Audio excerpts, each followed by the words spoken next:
Olá, meus amigos do canal Medicamentos, Saúde e Doença. Um dia me perguntaram: medicamentos não têm GPS, então como eles sabem para onde ir? Bem, quando os pesquisadores estão buscando um medicamento para um determinado fim, naturalmente que eles já têm como objetivo alguns dados para poder buscar. Às vezes, descobrem por acidente, mas de uma forma geral, eles buscam em cima de alguma situação que eles já conhecem. Então, ele é feito já para alcançar algum objetivo, para fazer o seu efeito. Nós vamos mostrar aqui um caminho para que eles cheguem lá no local. Como chama isso em farmacocinética? Isso se chama distribuição. Nós já vimos antes o início da farmacocinética, né? Administração de medicamentos, nós já vimos absorção. Então, agora nós vamos ver a distribuição. Bem, quando o medicamento é distribuído? É a partir do momento que ele chega no sangue, na corrente circulatória. A partir daí é que nós vamos estudar essa distribuição, né? E vários fatores vão influenciar esse caminho que ele vai percorrer.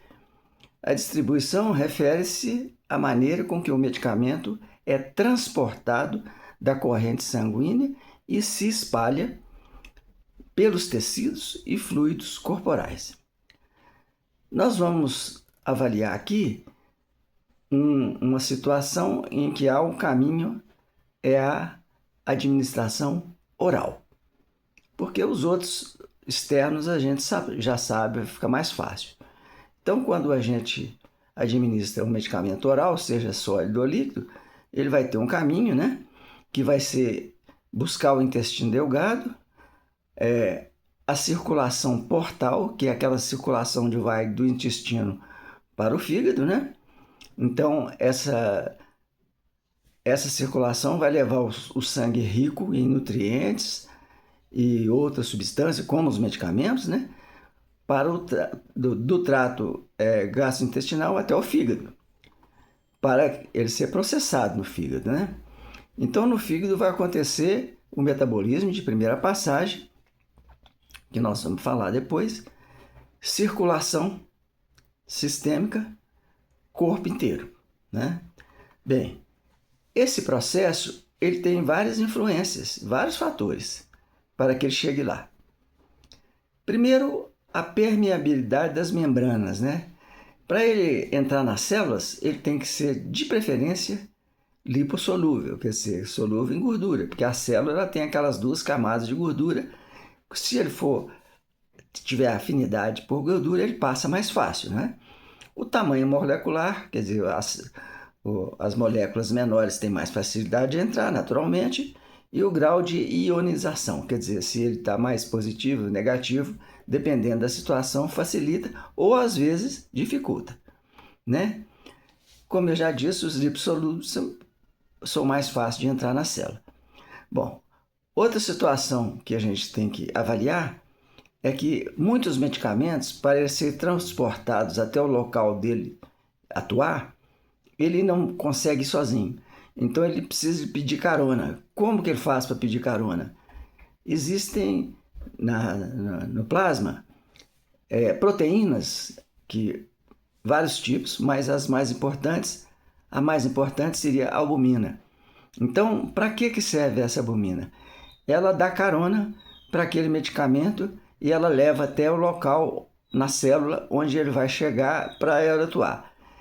Eu faço uma comparação assim grosseira, mas para as pessoas entenderem, essas proteínas, essa albumina que está na corrente circulatória, é como se fossem os táxis, né? Os táxis na cidade procurando passageiro. O passageiro seria o medicamento.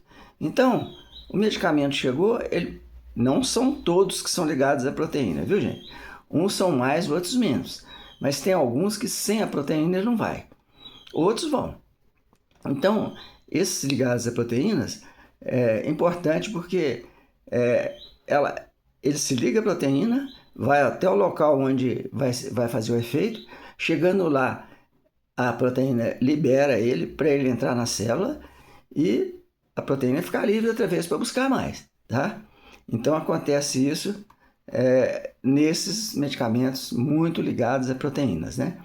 E nós vamos ver que pessoas que têm menos proteínas no sangue, por exemplo, idosos têm menos, desnutridos, né? Doentes do fígado, do rim, por exemplo, eles geralmente têm déficit de albumina. E nesse caso, como tem menos, vai sobrar medicamento no plasma. E essa sobra de medicamento no plasma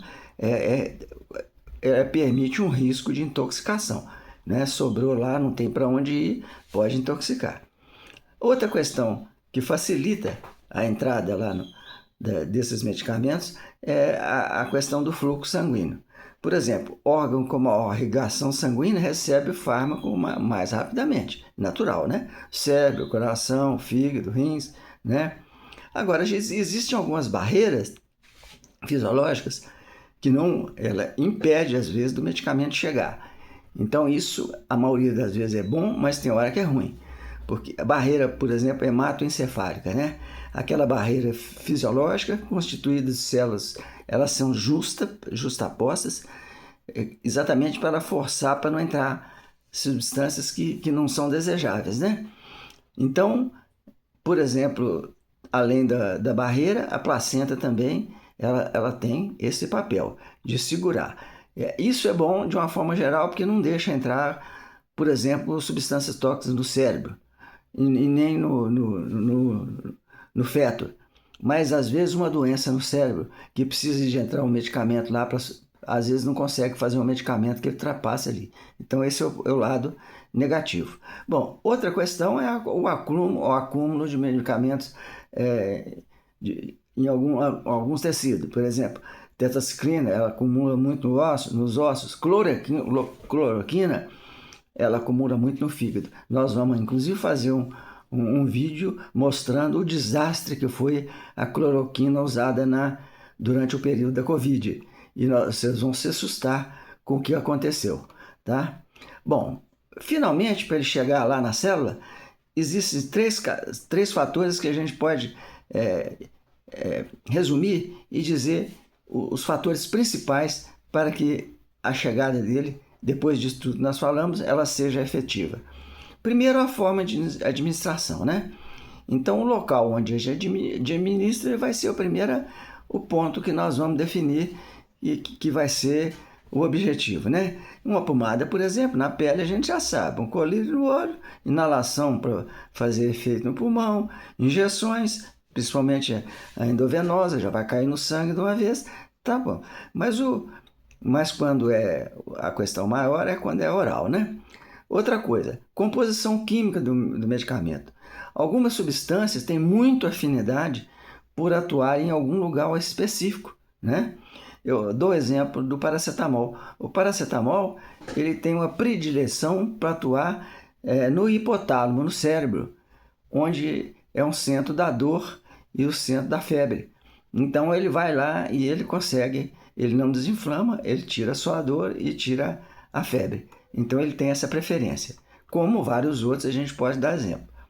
E finalmente, o que existem nas células que vai facilitar mesmo a chegada do medicamento e ele vai entrar, seriam os receptores, eles são específicos, tá? Então cada célula tem proteínas chamadas receptores que funcionam como fechadura. E o medicamento precisa ter a chave certa para conectar e agir. É uma forma de acontecer, né? Então é isso que nós falamos. É importante que você saiba que tem jeito sim, e é tudo programado e tudo funciona. Um abraço a todos, até o próximo.